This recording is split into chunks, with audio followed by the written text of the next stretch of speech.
So this video I'm calling Mind the Gap, and this is going to just transform your ball striking if you struggle with that area of the game. You can see on the screen at the moment there's two images.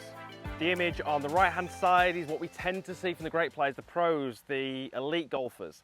And on the left hand side is what you might see in your golf swing. So I'd love you to actually video your golf swing, slow motion, just use your phone and just stop yourself when the club gets to last parallel with the ground. And what we're looking at is the gap, or with any luck, there won't be a gap, but it's the gap between the grip end of the club and your trail thigh. So what we would tend to see from the great players is when that club reaches level with the ground, the butt of the club or the lead hand tends to be over or opposite the thigh.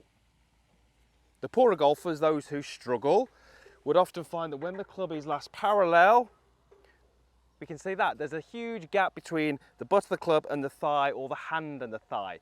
Mind the gap. If you've got a big gap there, you're always going to struggle. But we can fix it. So if we look at what the actual issue is, if I put myself into a pretty good delivery position, which we see the best players in the world do, just look at my lead arm and my chest and my trail arm as I put myself into that poorer position. Notice how I had to move my arms more across my chest to get myself into that poorer position. What happens to the hands? They get higher and they get more out to the right. So actually, it's a syncing issue. The arms and the hands and the club aren't in sync with the body. Therefore, if you want to reduce that gap and improve your ball striking, we need to work on your sync. So the first little exercise, or the first thing to be aware of, is what you're doing in the first part of the golf swing. So as I take an address, I have a relationship between my lead arm and my chest. So often, the focus is on the club. The focus is on what is that club doing. Is my takeaway going straight back? Am I taking it on the inside? Am I taking it on the outside? We get so focused on the club that when we move the golf club, we move it with the hands and the arms. And look what happens to that relationship straight away. My arm gets too far across my chest. So we've already, in that first 2 to 3 feet, increased the chances of that poor move on the way down, or that poor delivery where the arms are way too far outside my trail thigh. What the best players will do is they will maintain that relationship as they begin their takeaway. And this is the first little exercise I'd have you do. Take an address to a golf ball. It really doesn't matter what the club is. I've got myself a 7-iron here. Finger goes onto your bicep, thumb goes onto the buttons on your shirt, making that sort of shape with your hand. And I can just sense and feel where those 2 points are. And I just want to make sure that I'm not kind of changing that relationship. So as I set up, how do I move the club away? Well, it's a complete body movement. I'm supporting the club obviously in my lead hand, but it's a complete body movement. So my lead arm and chest have the same relationship here as they did at address. When I place my trail hand on, I've actually got, at this point, I've got a gap. This will be ideal. We want the gap in the takeaway, we don't want it in the downswing. So once I'm in this position, I continue to turn, and we don't have what we call any arm overrun. Arm overrun would be when we've got the shoulders in a certain position and the arms overrun. They get too far. Lead arm often bends, trail arm gets very narrow. That's going to make it very difficult on the way down to sink your downswing. So exercise little 1 is just to try and move the golf club and maintain a good connection, a good relationship between the arms and the body as you move the club away. Exercise 2. This is a must do, because this is something that so many golfers get wrong. And the reason they often get it wrong is because they're trying to do the wrong thing. It's concept. They believe that they should be doing something, and it's actually the complete opposite. I've got an alignment stick here. A golf club would be fine if you haven't got an alignment stick. When I get to the top, what happens in transition is that I should start with my legs. That should then mean that my chest moves and my arms get squeezed into my chest, as you can see there. That's the correct sequence of events.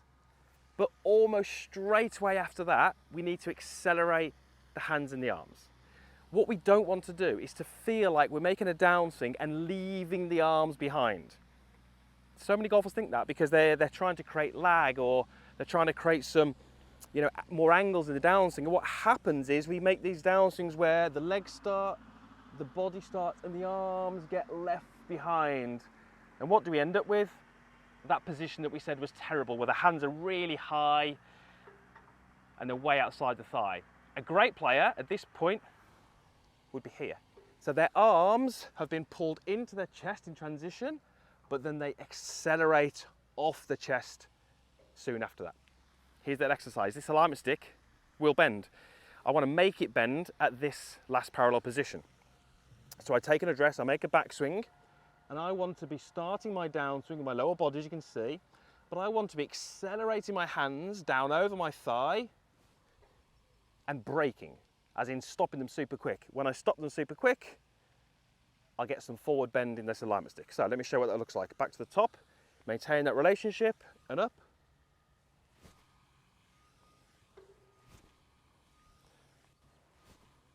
And what you'll hopefully notice is that I'm always going to arrive in this perfect position because my arm has started to come off my chest. How did I get it off the chest? Well, I was trying to accelerate my hands and my arms. We know, I use the blast, we know that via the blast my hands have only got about 20 to 25 miles an hour of speed in the downswing, but that peaks in this area here. This exercise is going to help you do that. It's going to peak in this area here. We've got weight into the left side, we've got good sequencing, and I've got rid of that gap. So those two little exercises are effectively going to give you the movements that you need to get into this perfect delivery. We're also going to use this alignment stick as our final piece of the jigsaw to actually hit balls with it and practice it.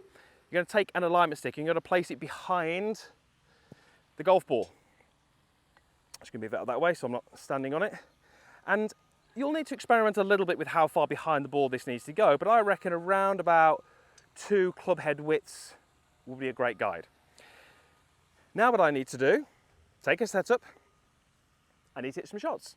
And when I hit some shots, if I can get my backswing correct, if I can get my downswing moving correct, I will be able to land the club onto the ground and not hit the alignment stick. That's the goal. The paw movements where the arms go across and they get left behind means that at some point in the downswing, those arms have to catch up, and then we start to throw the club early and we start to collide with this alignment stick. And if we're colliding with the alignment stick in this drill, it means that, you know, when we're on the course hitting shots, we're going to get them heavy, we're going to hit them thin, we're just not going to get that compression that the great players get. So, if you want to up your ball striking, you need to mind the gap. If you've got a big gap there, it's going to be difficult. Now, I'm just going to hit this shot over a relatively short distance to begin with. So I'm going to take my setup, and I'm actually going to do this in stages early on. So I'm going to maintain that relationship. Now I'm going to accelerate the hands as I pitch this ball, maybe some 80 to 100 yards.